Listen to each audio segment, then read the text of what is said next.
All right, Hawk Watchers, what kind of a dish do you get when you mix in the spicy and volatile ingredients of a 1990s Donald Trump, some Russian mobsters and organized crime, FBI informants, and Joseph McCarthy's infamous right-hand man, Roy Cohn? Ooh. Well, our own Sean Stone recently sat down with investigative journalist and editor-in-chief of WhoWhatWhy.com, Russ Baker, to find out just how bizarre and compelling a story those ingredients can make. Russ Baker and WhoWhatWhy have been looking into the connections between Trump and organized crime for many months now, and what they've discovered could maybe possibly be behind some of the more strange twists and turns we've seen taking place on Capitol Hill today. Let's take a listen. Russ, thanks so much for coming on today and talking with me. I want to get into this much bigger story than what's been called so far this, the Russiagate and the Russian hacking story, which is actually Trump's relationship to Russian mafia figures. And I think this could ultimately be the real reason behind Comey's firing. So I want to start by asking, as far as your research and what you've been studying, what are the key links that we're looking at here to indicate that Trump actually has had a relationship with the Russian mob, probably going back to about the early 90s? That's right. As you know, at WhoWhatWhy.org, we have spent months on this topic, published a number of articles on it. We're still trying to come to grips with it. We're still trying to understand. What we do know is that Donald Trump had people in his buildings right from the beginning who had connections to organized crime. Initially, those people were connected, I would say, more to the traditional Italian origin organized crime. But we begin to see people connected to the various countries of the former Soviet Union as far back as the early 90s, moving into the building, buying loads of apartments. We know that he knew most of these people. He dealt directly with them. In some cases, he would sit down with them and they'd pull out a pile of cash as a down payment on one of these apartments. So we know that he knew these folks.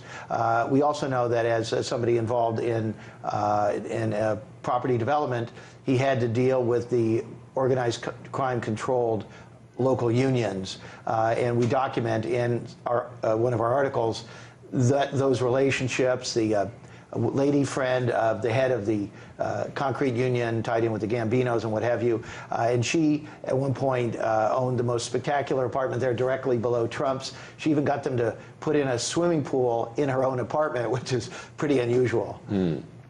But so you mentioned the more traditional organized crime. Obviously, Roy Cohn is a figure who's connected to both the FBI, the intelligence world, also to the mafia. He's considered a mentor to Trump through the 80s. Is Roy Cohn a key character in understanding how Trump gets basically access to locations that are essentially, as we know, traditionally mafia-connected casinos, major real estate properties in Atlantic City and places like this, Vegas? I mean, does this indicate his connection to the traditional organized crime realm?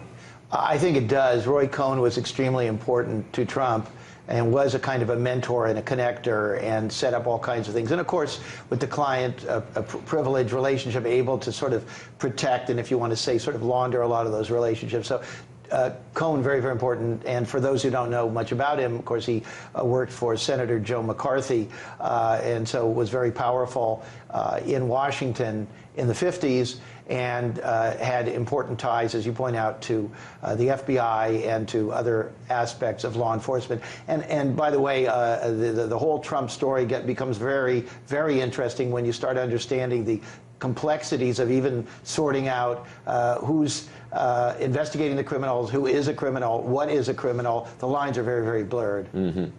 So in the course of the early 90s, we're talking about basically the time when Russia's collapsing, and as we know, the Soviet Union very much was looted by a lot of people, the various, Soroses and Jeffrey Sachs and others that were interested in going over there and basically seeing the privatization.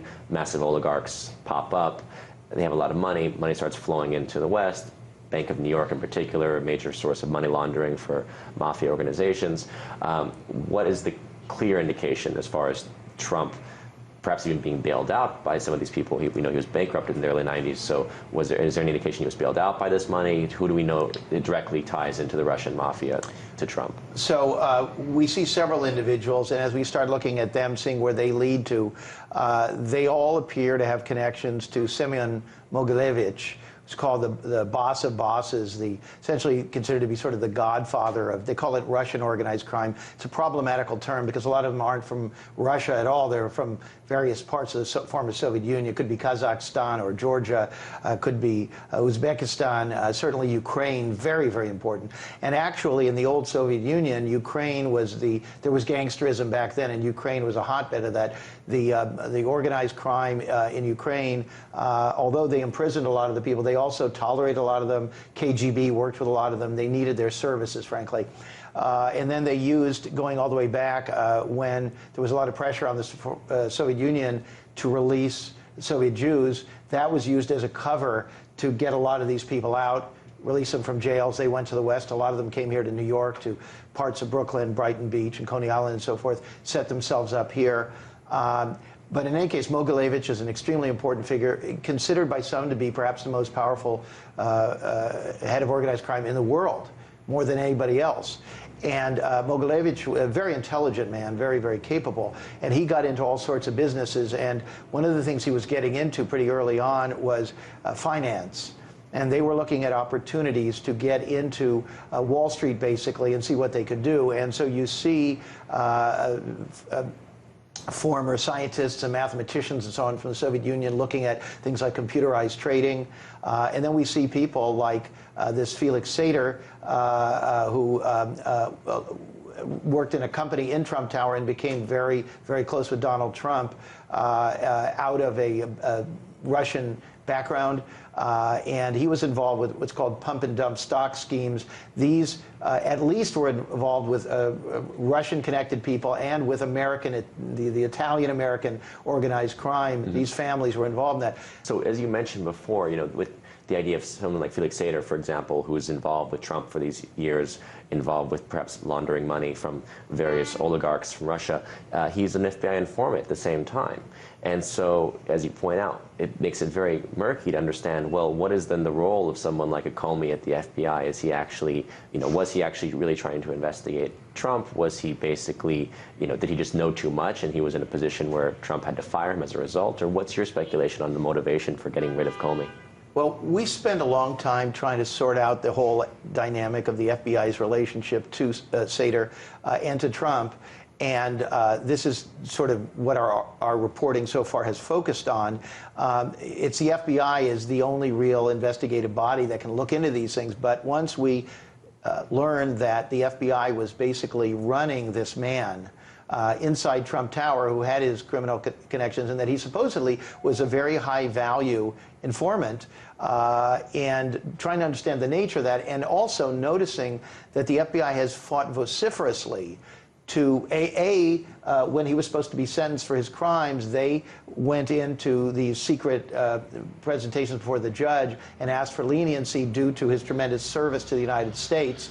We don't know exactly what that involved. Certain things have been said. We're not sure if they're correct. Mm-hmm. But at the same time, this man clearly has these connections. His business partners in Bayrock, he himself, even in an email, said something about, referred to one of his partners as a Kazakh gangster. So it's all there, and the FBI's right in the middle of it. And, they're running this guy. How are they going to ever explain what was going on? And what did they know? You see, and then it gets very complicated because Trump himself, there's a real possibility that Trump himself, and I don't know if maybe this is a scoop here, that Trump himself may well have been an FBI informant.